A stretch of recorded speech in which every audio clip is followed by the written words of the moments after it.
अस्सलाम वालेकुम नाज़रीन, मैं हूं आपका होस्ट मंसूर अहमद भट्टी। आप देख रहे हैं प्रोग्राम आइडिया लॉन्च।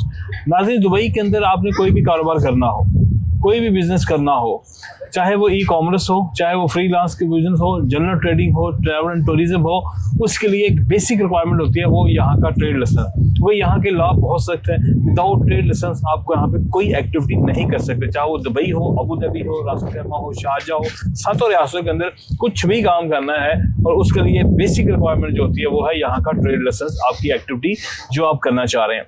तो इस एक्टिविटी को हम कैसे प्रमोट कर सकते हैं, आपको इसमें हेल्प कैसे कर सकते हैं, इस कंपनी को एक्टिव करने के लिए हमारे साथ मौजूद हैं मलिक इसाक साहब, जो चेयरमैन है जीसीसी पीआरओ के। आइए उनसे बात करते हैं, उनसे पूछते हैं कि जनरल ट्रेडिंग लाइसेंस या आम लाइसेंस बनाने के लिए क्या रिक्वायरमेंट होती है।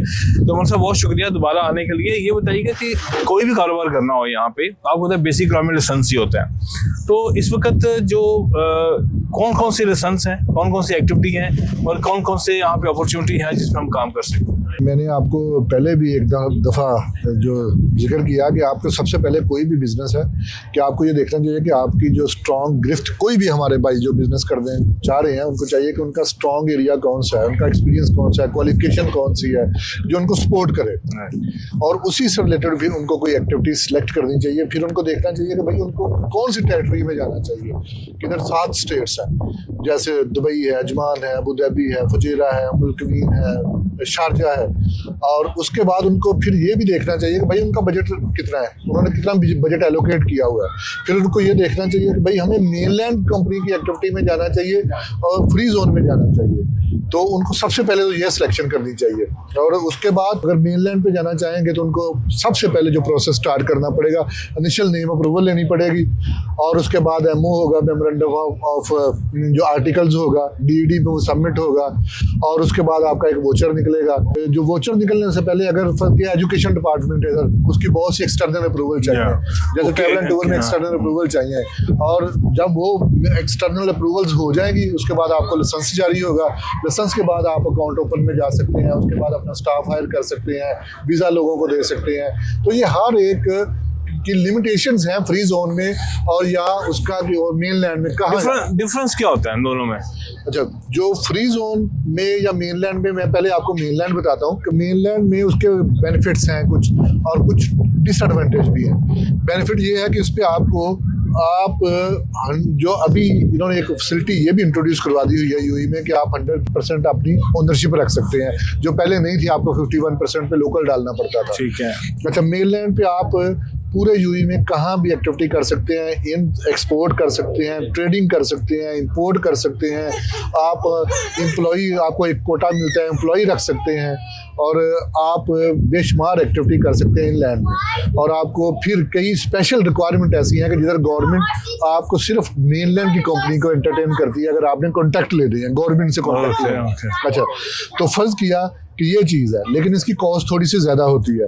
और फ़र्ज़ किया अगर आप मेनलैंड के तहत कुछ स्पेशल लाइसेंस हैं कि जो मेनलैंड की कंपनीज को ही मिलती है, और अगर आप इसी तरह कोई फ्री जोन पे जाएंगे तो फ्री जोन जैसे डफसा है, जाफजा है, इंटरनेट सिटी है, डायमंड पार्क है, या शम्मा सिटी, मीडिया सिटी है, तो उस पर आप स्पेसिफिक एरिया है और स्पेसिफिक जो एक्टिविटीज़ हैं वही कर सकते हैं, और इस पर आपको लिमिटेशन कुछ आ जाती हैं कि फ़र्ज़ किया आपको वेयर हाउसिंग की फैसिलिटी या आपको स्पेस की फैसिलिटी लिमिटेड मिलेगी, और आप उसी फ्री जोन में बैठ के आप काम कर सकते हैं। अगर आप फ्री जोन में काम कर रहे हैं तो आप मेनलैंड में डायरेक्ट अपनी चीज़ों को, प्रोडक्ट को मार्केट नहीं कर सकते, सेल नहीं कर सकते, आपको लोकल डिस्ट्रीब्यूटर चाहिए होगा और आपको 5% टैक्स भी पे करना पड़ेगा। अच्छा, इसके लिए एक्टिविटी भी होती है, एक लाइसेंस के ऊपर समटाइम फ्री जोन में 2-3 एक्टिविटी दे रहे होते हैं, मेनलैंड के ऊपर आपने एक एक्टिविटी कर रहे हैं, मजीद एक्टिविटी ऐड करनी है तो उसके ज़्यादा चार्जेस भी होते हैं। एक्टिविटी बिल्कुल आप 2-3 एक्टिविटीज डाल सकते हैं, उसके बाद जो इतनी ज़्यादा कॉस्ट नहीं होती, किसी जगह 500 दिरहम कास्ट है, किसी जगह 1000 फ्री जोन में कॉस्ट है, तो बिल्कुल एक्टिविटी आप ऐड कर सकते हैं। और ये उन्होंने एक ग्रुप दिया होता है कि जी आप ये एक्टिविटी सिलेक्ट कर सकते हैं, क्रॉस नहीं कर सकते कि आप 3 कंपनियों से मुख्तलिफ उनकी डोमेन लहदा है, एक्टिविटी लहदा है, तो आप एक जगह इकट्ठा करनी, उन्होंने सिलेक्शन दी होती है कि भाई आप ये कंपनी ये एक्टिविटी डाल सकते हैं। ओके, तो पीआरओ जीसीसी के बारे में थोड़ा बताइएगा, कब आपने एस्टेब्लिश की और इसका ख्याल क्यों आया? पीआरओ जीसीसी 2020 से हमने की, और मैं समझता हूँ ये हमारा पीआरओ GCC का जो पूरा गल्फ का, ठीक है, जो गल्फ में हम सपोर्ट करते हैं, ठीक। और इस पे जितने भी बिजनेस हैं, खास आप यूएई में, कतर में, बहरीन में, सऊदी अरेबिया में, जिधर भी आप बिजनेस करना चाहें, हम सपोर्ट करते हैं उनको लाइसेंस हासिल करने में। अगर उनको टेक्निकली कोई असिस्टेंस चाहिए, उनको एडवाइस चाहिए, उनको अगर लोकल टैक्सेशन का नहीं पता, उनको फर्ज किया स्टाफ कैसे हायरिंग करनी, वीज़ा प्रोसेस कैसे करना है, लाइसेंस कैसे इशू करवाने हैं, तो हमें ये आया कि हमें एक प्लेटफॉर्म पे ये सर्विस देनी चाहिए। अगर लाइसेंस हासिल करने के बाद कई दफ़ा अगर जैसे अभी यूएई भी फैक्टफ में है, उस पर भी आपको बैंक अकाउंट ओपन करवाने में थोड़ी प्रॉब्लम आती है, तो हमने एक सोल्यूशन दिया कि हम ऑलमोस्ट 90 एक्टिविटीज डाली हुई हैं इसमें, हम 90 एंगल से लोगों को सपोर्ट करते हैं। यानी कि आप एक साथ चले तमाम फैसिलिटी प्रोवाइड कर रहे हैं, ट्रेड लाइसेंस से लेके उनके फैमिली का वीज़ा, उनकी फैमिली का वीज़ा, उनके टैक्स, तमाम इशू जो हैं वो करते हैं। लेकिन एक बात आप जिक्र कर रहे थे, क्योंकि यहाँ तो और बहुत सारी कंपनीज हैं जो यहाँ पे सेटअप दे रही हैं, फैसिलिटी कर रही हैं क्लाइंट को जो बिजनेस सेटअप करना चाहते हैं, तो आप अपने हवाले से कैसे यूनिक समझते हैं अपने आप? अच्छा, हमारा जो पूरी लाइफ में हमने रियल स्टेट से लेके एक ही पैटर्न रखा है कि हम थिन मार्जिन पे काम करते हैं। हम वॉल्यूम बड़े पे काम करते हैं, क्लाइंट ज़्यादा इंटरटेन करते हैं, वो टर्नओवर ज़्यादा रखते हैं, और हम अपना 500 सर्विस चार्जेस एक हमने स्टैंडर्ड रखा हुआ है कि हम उसी पे काम करते हैं। और दूसरा इतना ट्रांसपेरेंट सिस्टम है, आपको जो भी वोचर निकल रहा है, जो भी आपने कोई सर्विस जो अवेल करनी है उससे पहले आपको पे करना पड़ेगा।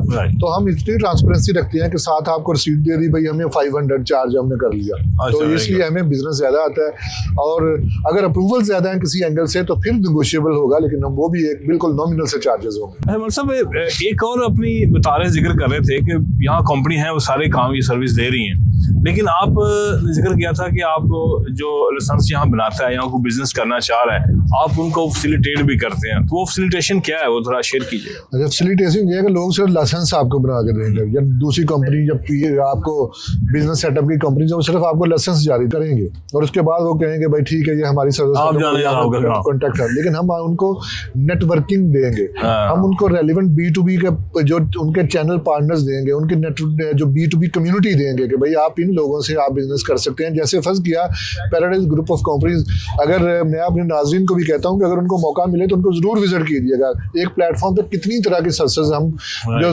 प्रोवाइड कर रहे हैं, कितनी कंपनीज एक प्लेटफॉर्म पे हैं, और उस पर हर एक का B2B का एक नेटवर्क है। हम अपनी B2B में और ऐसे ही अगर फर्ज किया हम अपने लिए और कोशिश करते हैं कि अगर अपने लिए हम बेस्ट एफर्ट्स करते हैं तो अपने आने वाले लोगों को भी कहें करते हैं कि जो भी आप बाहर बिजनेस करने आया हुआ है उसको जो हम फैसिलिटेट कर सकते हैं। और नेटवर्किंग बहुत वर्थ रखती है, आपको राइट लोगों से कनेक्ट करना, राइट फोरम से कनेक्ट करना, और आपका अगर फर्ज किया आपकी प्रोडक्ट है और अगर हम आपको बायर अरेंज कर दें, और अगर आप एक्सपोर्टर हैं, ट्रेडर हैं, तो आपको रेलिवेंट प्लेटफॉर्म मिले तो आपका आधा सफर तो वैसे ही आसान है। अरे आपका आधी काम बिल्कुल सही बात।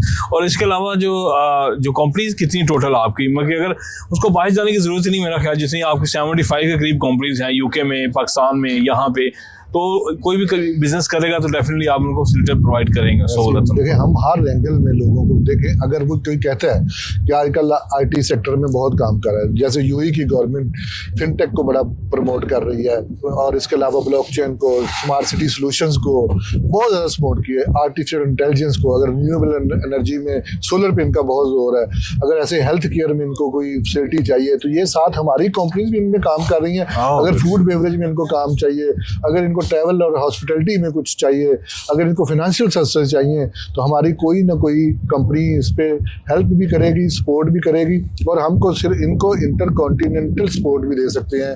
तो देखिए, हमारे 3 ग्रुप हैं और उनके डोमेन अलग अलग हैं कि हम अगर उनको यूएई में सपोर्ट चाहिए, यूरोप में चाहिए, यूएसए में चाहिए, तो हम हर एंगल से हमारी, और हम ये कोशिश करेंगे कि लोगों को जितनी आसानी प्रोवाइड कर सके हम करें।